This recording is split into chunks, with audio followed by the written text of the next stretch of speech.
Hey everybody, this is Travis Pfeiffer here, and wanting to talk about my personal game of the year, and I couldn't do that alone, so I had to bring on my special buddy Richard. Richard, thanks for joining me today. It is my pleasure. I'm happy to be here and actually be on a video that's That's awesome. So, of seen by course, yeah, what we're going to talk about is Ghost of Tsushima, and I believe it was both of our Game of the Years last year. And not that I got to play a whole lot, like you probably played way more than I did. And there are definitely some other things I really enjoyed. I'm working through Final Fantasy VII Remake right now, and I love Persona 5 Royal. But man, Ghost of Tsushima just really, really stood out to me, and really, like, it was one of those games that, I platinumed it probably a few months ago now at this point, but like I still think about it and I still reflect on it, and I'm like, oh, I can't wait to get back in and go to the multiplayer because I just enjoyed it that much. So we just kind of wanted to reflect on it. Do you want to start or do you want me to? yeah, I'll go into my thoughts really quickly. Go ahead. Tsushima came out in July, like it was the middle of, and it was a big. I mean, because I looked at my old save data, so that's how I remember when it was. I played it, and it took me about 4 days platinum, but we were middle of lockdown, so we all had that kind of time. But I remember just it wasn't just a really good representation of samurai movies, which is kind of what it was an homage to. Excuse me. It was also just an incredibly good game, incredibly good storytelling. And part of the reason that it's my game here personally is that for every other game that I played for the rest of the year, I said, how does this compare to the play control of Tsushima? How does this compare to the open world of Tsushima? How does it compare to the combat mechanics, all this other? I was looking forward, for example, to Assassin's Creed Valhalla, especially after I found out through Ancestry.com that I'm like 75% English, and the type of English that came from Norway, Denmark, Finland, and England. So I'm like, well, Very this nice. is, I mean, this is it. Yeah. My parents were making fun of me that I'm whiter than two white breads joined by mayo, and I'm like, yeah, that's fair, that's legit. But as I was playing Assassin's Creed Valhalla, which I'll humble brag platinumed on that one too, I kept thinking like, well, the combat is good, but I liked how the counterattacks work better on Tsushima, or this is good, but I like not having to constantly check a map like I did on Tsushima, Yeah. or this is good, but the stealth mechanics on Tsushima are better, which is crazy for an Assassin's Right? Creed game. That game, that a game about a samurai, and I guess you could argue Ninja, the foundation of ninjas, is a better representation of stealth mechanics than the Assassin's. Yeah. And so that's why it was for me. It set the bar, and not a single game was able to surpass it through the rest of the year. That's awesome. Well, and let me just piggyback on that point you made about the samurai and the ninja thing. I've got a lot of points I want to go over here, but that was something that really stood out to me. They established very early on in the opening cutscene. Oh, by the way, full spoilers for this game. So if you don't want to be spoiled on anything, Yeah, don't watch this. we're everything. I'm going to talk about scenes that made me cry that are all Exactly. end Yeah. game So stuff. So just that that's your warning. But the first scene on the beach is that they send a warrior to challenge the Mongols. Like, we'll have an honorable one-on-one duel, and they just like light the guy on fire. Like, yeah, fuck that, we're not doing that. And it sets it up very. What's that? yeah, they cut his head off. Yeah, They, exactly. they cut his head off. They have no honor, and they're just. And so, kind of the main story crux is that Jin Sakai is this samurai who has been trained in honor, and you take your opponent's head on, but he feels like he has to learn basically these ninja ways or these ghost ways in order to succeed. And I think there's a very effective scene early on that the lady who saves you, her name's Yuna, is like, well, we've got to sneak in and we've got to rescue these prisoners, but like if you charge in there like a samurai, they're going to execute them before you can see them, so you have to sneak in and like slit their throats. And the gameplay really enforces that. Like, I've heard some people say it would have been interesting if you could have like chosen, do I choose the path of the samurai or the ninja? Absolutely would have been, but it wasn't in this game. But like in the gameplay, the Mongols will overwhelm you all the time. Like everyone knows, they'll have 3 archers, 4 archers sitting in the back just pelting you. And at first it feels unfair, but again, I think that was the point, is that they like, you cannot, honorably be like, come on, I'll face you all one on one. Like, it is you have to use your ghost tactics. You have to, okay, well, if they're going to sit back and pelt me, I'm going to throw a smoke bomb at them, or I'm going to disappear in smoke, or I'm going to throw kunai at them. Like, I remember the very first mission, I think it's like halfway through the game, you're taking Lord Shimura's castle, and you're with your uncle, or you're with a fort, and he's like, follow me, Jin, and it's you and him, and he's just running in there, and I'm like, dude, what are you doing? Like, he's just, charging. It's like, that's nice. You're like an NPC who's invulnerable, but I actually get hurt. Like, and so I'm sitting there like, and I actually was like compelled to try to fight honorably in front of him because I knew that's what, but part of me was like, fuck this, man. I gotta like kunai these guys from a distance. And it's just like, so again, I think they did a really good job of not only that being a big story point, it ends up being the main conflict of the game between uncle and, nephew, but also that through the gameplay they reinforced that as I was facing these overwhelming numbers, because there's times I'd get my ass kicked and I'm like, well, this isn't fair. I was like, I think that's the point. I think, oh no, you cannot just fight fairly. You have to run and hide and sneak and pick them off. So like, that was really well done. I really love that. I'll say also just kind of a gentle segue to mechanics, or just a side tangent to mechanics. The thing that I liked about it also, I've been playing a lot of Bloodborne and Dark Souls 2, getting into the Soulsborne series, and you are 100% correct that especially early on in the game, you will be overwhelmed, you will be killed, and there's nothing that you can gain from running in crazy. But if you have like a little bit of extra skill, like I would argue easily from the Soulsborne games, it's possible that you could overwhelm them with dodging and rolling and just samurai stuff. Mm-hmm. But that is so incredibly unrealistic. Yeah. And that level of skill, that level of expertise, just with video games in general, no programmer should be responsible for having to make that level of impossibility in order for you to say, okay, I'll try stealth now. It's like, look, if you can get through boss battles on that without getting hit, then yeah, going in, very first level, 3 resolve points, 2 hits death on lethal difficulty. Yeah, you could run and clear out the Mongols. That's no big deal. Mm-hmm. But you're not most of the players that are going to be playing this. As soon as I found out I could platinum this on easy, that's what I did. Amen to that. It's really fun, and like I really appreciated like a lot of people have said, I don't know if this game really does anything new, but what it does is so polished and so just refined that like switching between stances, again, at first that kind of felt a little overwhelming, but as you get into it, you're like, oh, a spearman, quick, switch to wind stance. There's a shieldman, quick, switch to sword stance. Switch to this thing. Like you really got into this flow, and you started to feel like the ghost, this invincible. And I have to shout out to probably my favorite story sequences, which is it's during Act 2 and you're defending some fort in like the middle of the island, and it's where you first unlock the ghost stance. And man, when he just slices that general's head off and he just like the screen goes red, like and he just like and like the enemies literally like drop their weapons and like back away terrified, and like anytime I did ghost stance, like I would in real life yell like like I was just this monster that because again they fucking are terrified of you, and then you just get those clean kills. Like the way they enforced that like made me as the player just feel like, yeah, you better run away, like fear me. Oh, so good, so good. I don't actually remember a combat moment like that. For me, it was I don't, whenever I'm playing for games, I don't really go for the big moments. Those are always a lot of fun. Mm-hmm. But for me, it's always like, it's hard to really describe. I prefer to have flawless perfection of smaller things Mm-hmm. hundreds of times over than getting one big thing right once. You know what I mean? So going through a major scene where you unlock a new ability, where you kill a bunch of people, I understand that. That's great. That's fun. That's a lot more satisfying. But for I got a lot more enjoyment because I could go out in the middle of a field, see like 5 or 6 Mongols messing with a peasant, walk up to them, use the ghost ability or use the multi-strike ability, cut them all down without even taking a hit. For me, that was the moment where I was like, yes, I'm in. Yes, I've got this.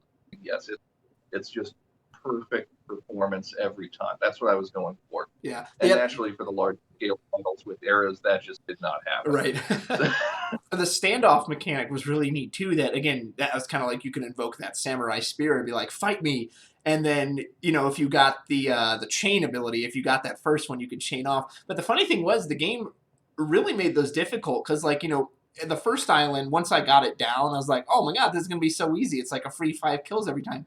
But they really psych you out in the later ones to like, and I messed that up so many times, and it basically like takes you to no health. And there's so many times I'm like, oh, I didn't go early, and then I got kind of like, fuck up, hold on, gotta resolve, feel better. Like, so that was just, yeah, it was such a great blend of the ghost mechanics and the samurai mechanics.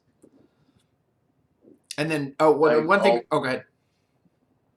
I was going to say, I also liked how the equipment maximized or minimized what you wanted. We can Yeah. talk about that. I'm imagine you'll probably bring that up with customization later. So Sure. Well, something I have to touch on, which is that this is probably my favorite open world. I've always been a big honk for Eastern culture. Always wanted to go to China and Japan. I've always found it fascinating. And man, this island is just beautiful. It's so gorgeous. I would almost always purposely log out at the Golden Temple because the color of the leaves falling through like the sunlight, like it was beautiful. Like yes, I would still fast travel if it was far away, but even if something was like, a full kilometer away or something, I had no problem just getting on my horse and running there because I just enjoyed going through the grass. And like, I personally really liked the wind mechanic too, of like just following where the wind would go. There were a few times I kind of wish I had like had that marker that would show, but I almost feel like that's something that's been ingrained to me now from all these open world games because that's what they all have. They have a big marker on your screen that you follow. And in a way, I appreciated this game's saying, no, you have to follow the wind. Like, and there would be these missions too where you would have to like search an area for something. And a lot of those games, it'll say like search an area. By the way, here's a big marker on your screen that shows exactly where to go. It's like, okay, well, I'm not really searching, but this game's like, no, you got to search. And there is a couple that like I for like 10 minutes, I'm like, I think I've searched this whole thing. I don't know what it wants me to look for, and then I'd eventually find it. But and again, it was to me, it was that nice balance of at times it was frustrating, but at the same time it was also more rewarding that okay, I found that thing. Not hey, go here and here was this big on the screen that I just followed. So yeah, I appreciated that. I was like, no, that's what you need to do. You need to find this on your own. I love what you were talking about with the open world with markers because the very first open world game I ever played was Morrowind. Mm-hmm. Which for gamers that ever played it, it's like the joke online is they play Skyrim, they say, okay, here's your best marker, here's a waypoint to the marker, here's a shop where you can fly, here's a save point, and a quick save point just in case you run into something. Then you have Oblivion where they say, here's the marker, best of luck to you. Yeah. And then you have Morrowind where you go to this town, they're like, it's up somewhere. Maybe, could be west, I don't know. Follow the path or don't, we don't care. Right. And so it's like, all right, thanks. So I share the admiration of the open world with you where there is no radar and there is no on-screen map. And I've got like a plasma TV that weighs like 80 pounds. And depending on what game I'm playing, there are radar images burned into the screen because I'm playing the game and there's a radar there. I'm like, all right, that's just the side effect of technology. That's just working with what I've got. With Ghost of Tsushima, there isn't that. The entire screen is vibrant. The entire screen, everything has color. Even the desolate gray and brown swamps have a certain kind of beauty that convey an emotion of the scene and tell a story of the land that you're connected to in some way. Now, I obviously leave because I hate the swamps, but when I'm there, I don't feel like it's an obligation. Well, it is an obligation because I hate swamps, but when I'm there, it's not. I don't feel separate from it. Mm-hmm. It's that because at the part of the story where you're in the swamps, Jin himself is the swampy part of his mental state, right? And so that's sense. And then of course I love cold weather and I love the frozen area. So Act 3, I was absolutely having a blast, which was good. Getting over the emotional shock of getting my horse killed, which was absolute bull crap. Yeah, but it's fuck him for that. I'm so angry. I'm like, well, and the other thing with you too, I was an emotional thing for me because I like animals and I like the horse and I understood that, but I rarely used him. I walked everywhere. Mm-hmm. And so after you bury the horse, horse, I was a mess. I was just sobbing uncontrollably. But then as soon as he walked away, I was like, wait a second, when did I ever use that horse? That's kind of funny. I know one of the side stories you really liked, and the side stories in general were really good. I loved that. There was a bunch of like one-off side quests, but they had these tales that involved the people who actually like would work with you, and I really liked those because not only was it a good way to get more invested in these people and get to learn more about them. Again, they actually would help you in the main story mission. So it wasn't just like, oh, you just see them for their side quests and that's the whole point is that basically Jin's recruiting them, and they stick up for you like even when your uncle doesn't. And there's the one with his, is it his grandmother or the nursemaid or the older Oh, woman?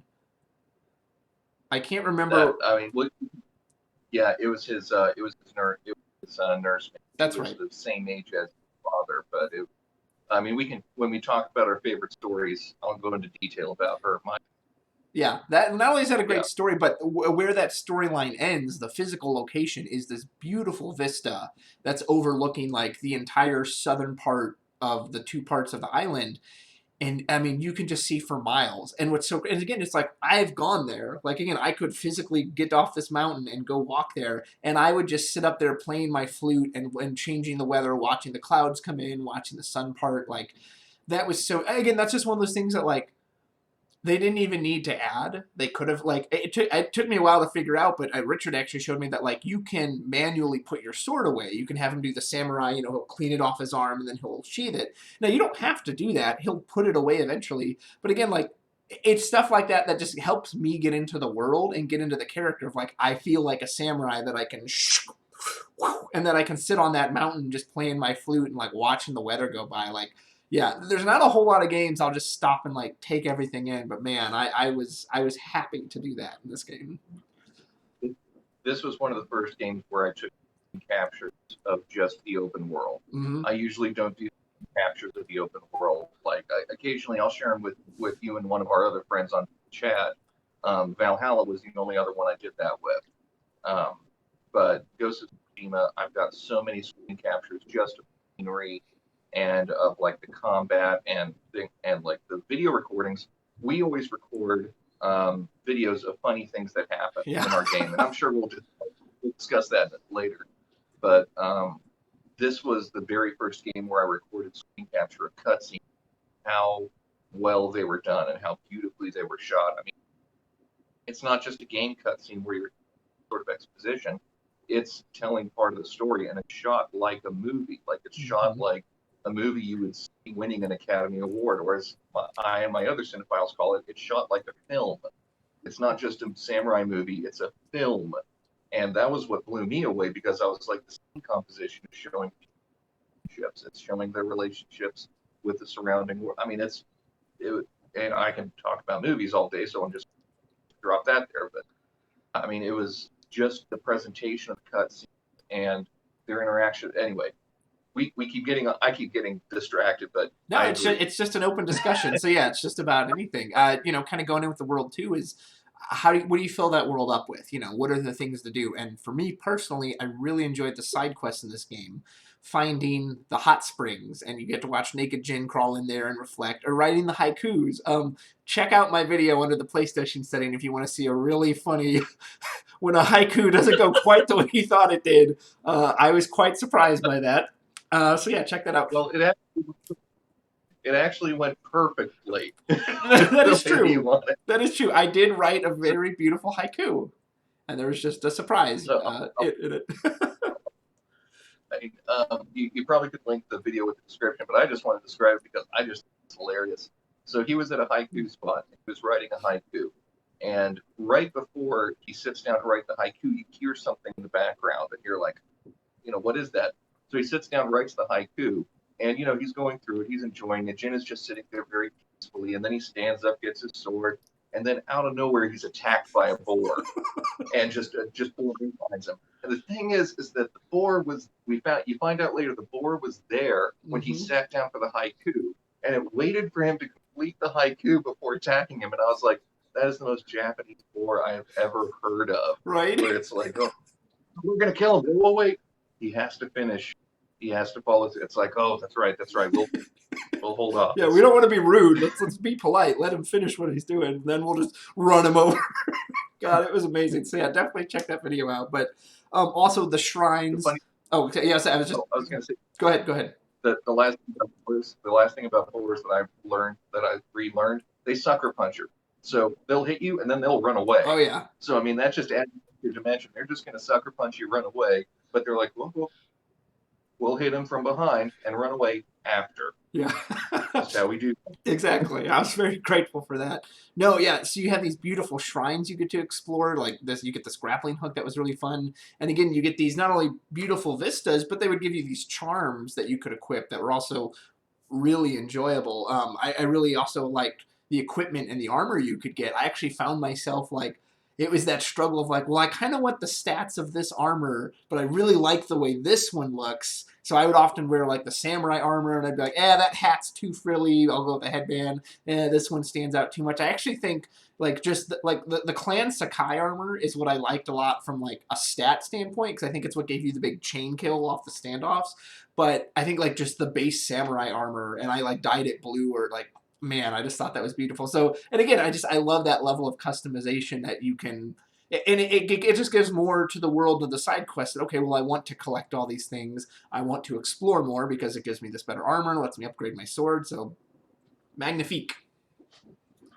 Yep, I agree with you. When I'm doing New Plus right now, which is basically just plowing through and killing everything, and I haven't taken off the Sakai armor ever since. Especially, well, given the resources I need to pour into it to get it fully leveled, I'm not going Right. to take that thing off. When I played through regular on first mode the way through, I either with the Traveler's armor with Ronin armor, and it wasn't a tactical, it was a purely aesthetic one. And while the tactical side of things that give you the stats is like that is helpful, you can still do the game just going purely based on aesthetic reasons. Like the Ronin armor gave me, I don't even know, it gave me better defense, or it gave me better defense against something harder. But I'm not the sneaky kind of guy. My screen name on Discord is Tank. So, and when we did multiplayer, I picked the Samurai, and like I'll just detour to tell a quick story. Yeah. When we were doing our very first Samurai mission, Travis was the healer, and we were in tall grass looking at a group at two guys, and I'd done this mission before, so I kind of had an idea of what to do. So I was like, all right, stay here. I'm going to run over and challenge them and see what we can do. And he was like, all right, that sounds good. And so I get out of the grass and I run towards them and I shout, I challenge you on the microphone. Start swinging. He was like, well, I guess that's one way of doing it. Certainly got their attention. Yeah, and the multiplayer mode, like that, they didn't even need to have that. This game was great on its own, but the multiplayer from what we played so far was really fun. We've got another really good video on there of like, we didn't realize these guys had spawned behind us, so we like took out our flutes to play, and these guys appear behind us, but like, the only indication was that, your players will turn to face them. But again, I had the camera, I don't know what Richard's camera, but mine was focused on my guys. So like, I just thought they turned around and we start like moonwalking while we're playing the flute. And I was like, what are they doing? And these enemies show up and it just felt like a movie where we're like taunting them, playing our flutes. Like, yeah, you want some of this? Dude, we were dying. I was crying. The plot was we were trying to destroy these seals, and I destroyed one, Travis destroyed one, and then he got the energy to destroy the third one. And I figured it would be a very beautiful and poetic moment to have the flute playing and, very somberly as we released spirits and, helped other people.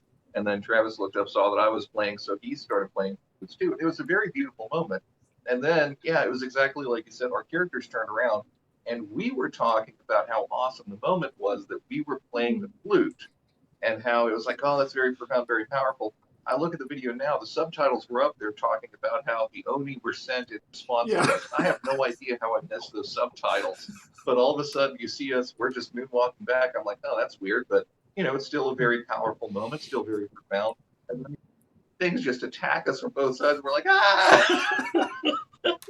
I just really bad. I just had to dodge roll for like a minute straight because I couldn't fight. I was laughing so hard. Like I was like, I can't fight. I think I'm like saying, I'm like, I can't fight. I'm just dying. And again, any game that can just kind of give you those kind of fun moments, like man, it's just That was so fun. And again, that was just in Oh, the and then multiplayer. Go ahead. there was the world's worst part. Yeah. I watched this video recently because I wanted to catch up for our video. The way that it worked, again, he and I were grading a camp, and it was just the two of us. We were in the tall grass. There was two guys left, exactly two guys left, guard, and then there was the chief of the clan. Travis is sneaking around on the left. Now, as a healer, he had more kills than me, but as a samurai, I had more healing than him. So Yeah. we're working. We got that working against us. Our plan was that I was going to shoot the guard outside the tent with an arrow. He was going to die. Guy comes out. Travis was going to assassinate him at the Yeah, top. that's right. And so we're like, all right, it's a two-pronged strategy. Brilliant. How can this possibly go wrong? I am a terrible shot. So I shoot the arrow, miss him the first time, shoot the arrow again, hit him, only does half damage. The boss comes out, sees his guard is getting hit with an arrow, runs back inside. Travis tries to do the assassination, hits the guard instead. So now we've got an alert boss inside the tent. We're like, well, and so I sneak around backside thinking, okay, we'll just do a two-prong attack over the vest. And I sneak in and I do my samurai sense, and he's just staring at the door that he just came through. The tent has two doors, and so I'm like, all right. So I walk in, stab him. He turns around, then Travis stabs him from behind. And we're both sitting there like, should we be proud of this? And like if you could have seen the animation of him just like squatting like an inch from the door, like they're never gonna surprise me. I'm losing it now just man. Yeah, that was just one night of multiplayer and we had such a great time.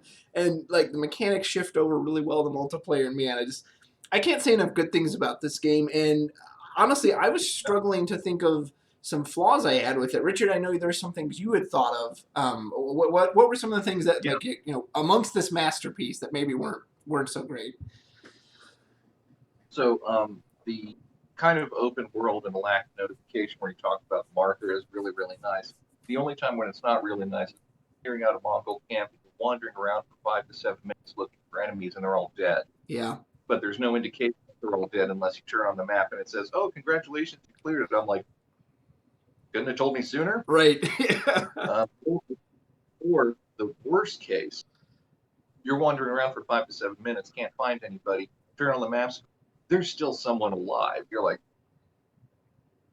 and then they say challenge the remaining opponents. So you push the button, challenge the remaining opponents, no one comes up because he's too far away. You're like, yeah. I think that was their try to fix that was that they would just come. But like you said, sometimes they wouldn't hear it, or on occasion they'd get like stuck behind a wall or something, and so you're still hunting around this big thing. Like, where are you? and I will admit, like I said, I platinumed it and went right after it came out. And this has probably been fixed by patches, I imagine so. And I'm just now starting to play it for Plus, so it is 100% possible that they fixed this by now. But that was one of the issues that I had with it was that, and I don't even need an alert. I could just see, like, even if the clouds broke and you saw sunlight, that would be one thing to say, okay, it's gone, or all the fires go out, or Jin just stands there and says, well, that's all of them, or I heard someone from over there. Some way of letting it know. And the other thing, too, that's nitpicking the heck out of it. 5 to 7 minutes in this game is not that long a time. Right. You're just running around looking at stuff. And like I said, this is both our game of the year, so we're looking, like Travis was looking for stuff that he could find. That was one of the things that I found really quickly, but nitpicking. Yeah. Yeah, exactly. Have to find something bad. You have to find something bad. I'm like, okay, that's one thing. You need 3? Okay. Oh, I gotta think about that. So here we go. Here's my one thing I'll nitpick it on. Which again, it did like I loved the story. I thought overall it was very good. There's this one story moment that I didn't like, and it was in Act 2, and you basically get captured. But I really didn't like the way it happened because again, you're you're basically this unstoppable force. You're taking down entire camps of guys. 30 plus Mongols, and in a story cutscene, you go to like talk to Ruizo or whatever, and some dude just comes up behind you and like donks you on the head with his blade, and you get captured that way. I was like, what? Like, nobody sneaks up on me. I'm the ghost. I'm the one who does the sneaking. Like, again, Jin has been shown to be this just master person. Like, they even say he's the best swordsman on the island. I'm doing all these things, but yeah, this henchman could just go thunk just for, so again, I was like, okay, that felt a little cheap because they're like, well, we want him to get captured, but we know there's no realistic way for that to happen because we've shown he can take on like 30 people at once. So that was my one little gripe. But again, it still ultimately leads to really good story moments, and it's one of those things like, all right, or whatever, I'll forgive you. So yeah, I could nitpick a couple of things here and there, but overall, and again, I tend to run into a lot of bugs in open world games, so I was impressed by the lack of ones that I ran into. Yes, there's the thing with the boars. Again, there's one or two here, but for the most part, again, I've had other games where I'll glitch through walls constantly. I'll have all manner of crazy things happen. So how refined and polished this game felt really good. Oh, here you go. Here's one other little nitpick. There's these things in the open world called the golden birds, and they will randomly appear and they will lead you to basically a secret, a hidden shrine or a hidden bath, which is cool at first. The only problem is that eventually they will still continue to appear and they'll try to lead you to something you've already been to that you've discovered. It'll be like, hey, here's this hot spring. And I'm like, and so like there were times I would follow them like, oh, it's a golden bird, I'll find this. I've been here already. I've got this. It's like, hey, write the haiku. And I'm like, bitch, I already got the haiku. So I wish they had programmed it enough to it's like it would only lead you to something new. But so eventually I learned to just stop following them. I was like, no, I know where you're trying to take me. You want me to go somewhere. But again, a minor thing, and you can just ignore them once you get far enough in it. Yeah, it was the same thing. I guess you could say towards act, especially once you get to the point where you're level. To talk about the first playthrough, not New Game Plus. The first playthrough where your gear is maxed out. We're going through the story where you're working through quest lines. Once you hit Act 3, there isn't a lot that's going to stop you aside from your own stupidity. And so by the time that you're running around Act 3, the random Mongol patrols, I wasn't even stopping. I'm like, this Yeah, is a waste of my time. The only thing I have left to do is to kill 5 guys with 4 swings. That's the only thing I have left to do, and even mm-hmm. then, that's not a trophy. But also the foxes. My goodness, playing through New Game Plus, I'd be walking along like, ooh, there's another question mark on the map. I'll go see what it is. It's a freaking fox. I'm like, I don't want the fox. I want like, give me a bamboo or a hot spring or Right, something. I mean, it's like, don't give me a charm where it's like, slight increase to damage. It's like, what's this slight stuff? Don't give me a slight increase. right, It's like something like, all right, yeah, and then the fox. Well, I did like petting the foxes, but yeah, even that only worked half the. It was yeah. like, can I pet the fox? The fox away. I'm like, all right, so now I'm stuck here on the side of a waterfall with a charm I've already got. This won't even let me pet him. All right, I guess I can jump off. Yeah, exactly. Oh, there you go. One other little nitpick too is that, and it must have come in with the multiplayer mode for whatever reason. Like what they call the legend storytellers, and that's how you access the multiplayer mode.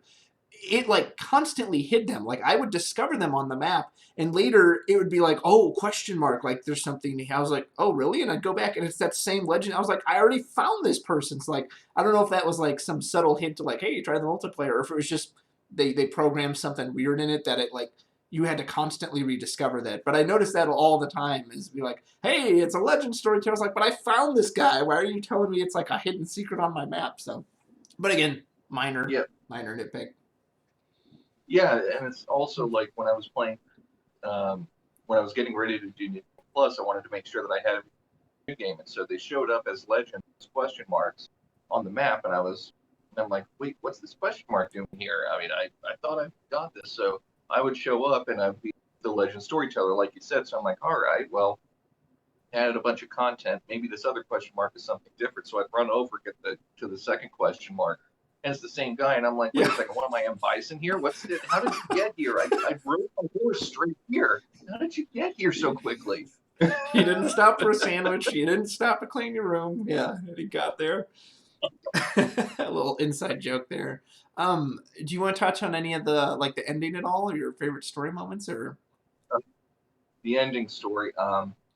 The the the best stories are the ones that third act. The first couple stories, they're very cinematically shot. They're very beautiful, and there are a couple of moments in Act 1 and Act 2 that are very powerful. Taka dying and you getting the ghost powers, that was it. It hit me, but I was like, I kind of saw him dying from a Yeah, long I time did ago. too.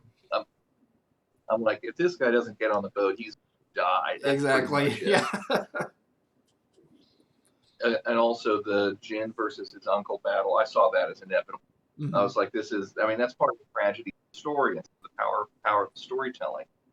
It was just going to happen. It was going to end up that way. And I was surprised that I had the choice between life and death. And we can talk about that afterwards. But the story that really hit me the hardest, Nurse, she gives you chemical weapons that can either make Hmm. people go crazy or knock them out. So I was very, very grateful for that. But at the very, very end, you're taking her through to her family's ancestral grave, and she's the last person in her family. So she's the last person to be buried in this area. And the whole time you're riding with her up to this point.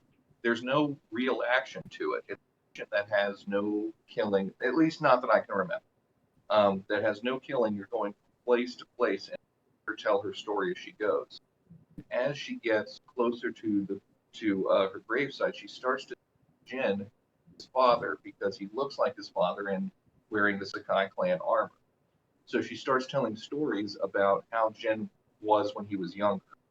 At the very, very, very end, um, she believes that he's Jin, that Jin is his father, and she starts talking about the night that the night after Jin's mother died, and how they were concerned that Jin would never smile again, and how he taught her how to ride a horse, and when like something happened, I think she fell off a horse, or something happened that made Jin smile, and that was when she knew everything would be okay, and that I it, there's I haven't watched the cutscene because I cry every time I watch it. I'm not talking like a manly tear. I'm talking like cheeks glistening, red face, not just uncontrollable, like crying things. Because at the very, very end, she says, I can't see. Where are we? Tell me what's happening. And that's when you look out over the vista that you described earlier and you tell her all of the things that you see. And when he looks over to her again, she's passed away. And it's just like, I mean, it's just like another movie, Highlander, when Heather is dying in Connor's arms, mortal, and she's like, "Where are we?" Describing all of the that they were in, and he's going through all the happy memories that they had together, and then he comes back. I mean, it's just so incredibly powerful. After that, um, it was just one of those moments in storytelling where you feel the emotion, and then so powerful that when the emotion passes, you feel hollow, and it's hollow in a good way or hollow in a bad way. Like in Assassin's Creed Odyssey, I'll throw this one in. When your child, spoilers for this one, for the DLC, when your child gets abducted and your wife or husband is killed, that was just, I mean, you feel the fear, you feel the desperation, you feel the resolve, but it's also like the best way I can describe it. You feel this powerful emotion, and then there's nothing. What's left to fill it is the happiness from the life of the person that just passed, or is it the rage and the anger from the person who took it from you? And so, depending on the power of the story and the direction the storytelling went, with the Assassin's Creed one, it's righteous anger. With the Jin storytelling one, she was just old, but reflect on the impact that she had on you and the impact that she had with her life. And even though the end of the Sakai clan wasn't necessarily a positive one because of how Jin's father died, Jin's mother died, and how Tsushima itself is in really rough shape. The quality of her life fills that void that's created by her loss. Real comfort, relaxation, satisfaction, contentment. That it was just, I mean, yeah, it was just so powerful. And nothing, even in the game, nothing really reached that emotional pitch from then on. But that's just purely subjective. Um, but yeah, that one got me, and it still has me. And Well it's said. one of the I only. got goosebumps while you were describing that. That's very nice. Yeah, it's a beautiful little It's one of side story. the second scene I've saved, just as a quick side note, was right outside of Lord Sakai's castle, where where Jin's friend is forced to set fire to people. Hmm. in order to open the castle doors. And what I was surprised by was the motion capture and the acting, Yeah. like the voice acting and the voice acting that was caught by it. That gave me goosebumps, and so I'm like, I'm saving this. But yeah, Jin's nursemaid dying and then that scene, those are the only two scenes I've cut Yeah, where he's screaming saved at him, yeah, aside open from the door, because he doesn't want to have to, burn these people alive. Like, yeah, that was really good. Yeah, aside from us right. aside from us taunting the only scene captures I Yeah, have. right. No, it was very enjoyable, and I really enjoyed. I'll just touch on the end conflict with Lord Shimura, which is kind of what the game's building to, because again, it's building around this idea of, you know, being honorable versus being dishonorable, and of course, at least in my mind, I'm 100% on Jin's side because not only am I controlling him, but I lived through that. It's just like, dude, we can't fight these guys. Like, you saw what happened. I think Jin even says he's like, Honor died that day on the beach. Like, we tried to run in like honorable samurai, and guess what happened? We got obliterated. Like, what's more important, keeping your honor or actually protecting this island and protecting the people who live here? Um, and so they have this beautiful final fight at the Sakai graveyard, and like the cherry blossoms are falling. It's absolutely gorgeous. And the line that they say that always really is just like been whirling. It's one of those things like you hear just like echoes in your mind over and over again. Is they're basically having this ideological battle and trying to say who's right. And Lord Shimura says to him, you have no honor. And Jin says, and you're a slave to it. I love that. Like, it was such a, yeah, good of like, and then you have the choice, you can finish him off or let him survive in the end. And I chose to let him live. And yeah, it was just, again, really nice push of this idea of, I love ideas like that where it's like, it's so like morally gray of like, depending on how you look at it, one person maybe is totally in the right and the other one's in the wrong. It's like, I don't want to hurt my uncle. And like, I do understand samurai should have honor, but also I lived through it, man. Like, again, it's more important to me to protect this island. And if that means I have to use these ghost tactics, okay, I'll do it, kind of thing. So yeah, really enjoyed it. Yeah, I killed him. Yeah. So Richard was like, all right, bye. It's like, hey man, it's like we got to protect this island. Mongols are still here. If you got to go, this is probably the best way you're gonna. Right? Yeah, we don't got time for that soft stuff. Yeah. But Go ahead. I was going to say there is a mode that is available on the game, which I thought was kind of a nice nod. It was the Kurosawa mode. Yeah, the black and white. Yeah, grainy, weird black and white. I have no idea who that was for, because if you get through the opening act, where you get through the opening act of the tutorial, you come out of a forest on your horse and you emerge into this bright, beautiful plain where you have grays and whites and green, and then you put on Kurosawa mode, you go into a plain. Yeah, yeah. I don't know why you'd want to be like, ooh, look at all this color. Let's sap all that away. Yeah, I mean, I guess for some of the more cinematic scenes, like with his uncle, that would be okay. But at the same time, you have these cherry blossoms that are falling. You have the lake that's in the background. You have the golden sunset. Mm-hmm. I mean, you have all of these different colors. It's like, no, we're grayscaling this because I am that much of a hipster. I'm going to take away all of the beauty just so I can make it feel like it's a film that I've discovered. Right. It's like, I have no idea who that was for, but that they put that much work into the colors. I mean, it would be one thing if the colors were weird or off. I'd be like, yeah, this is really better in black and white. Sure. But it's like, no, yeah, I have no idea who that was. Yeah, absolutely. Man, I think I've pretty much said everything I've wanted to say about the game, Richard. I just absolutely loved it. Easily my game of the year. Like I said, it really spoke to me just on many different levels. One of my favorite open worlds I've ever.